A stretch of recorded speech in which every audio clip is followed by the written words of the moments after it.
कुछ दिनों से उदास रह रही अपनी बेटी को देखकर माँ ने पूछा, क्या हुआ बेटा? मैं देख रही हूँ तुम बहुत उदास रहने लगी हो, सब ठीक तो है ना?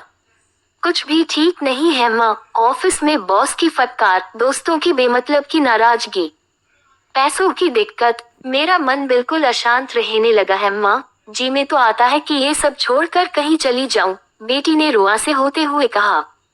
माँ ये सब सुनकर गंभीर हो गई और बेटी का सिर सहलाते हुए किचन में ले गईं। वहां उन्होंने 3 पैन उठाए और उनमें पानी भर दिया। उसके बाद उन्होंने पहले पैन में कैरेट, दूसरे में एग्स और तीसरे में कुछ कॉफी बीन्स डाल दी। फिर उन्होंने तीनों पैन्स को चूल्हे पे चढ़ा दिया और बिना कुछ बोले उनके खौलने का इंतजार करने लगी।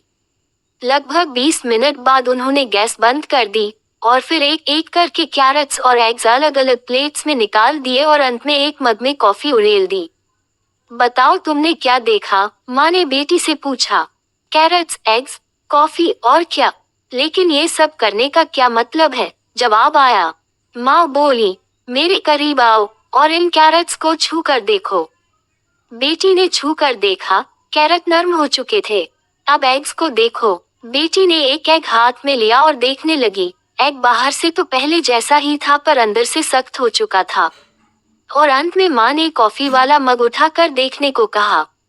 इसमें क्या देखना है? ये तो कॉफी बन चुका है। लेकिन ये सब करने का मतलब क्या है? बेटी ने कुछ झुंझलाते हुए पूछा।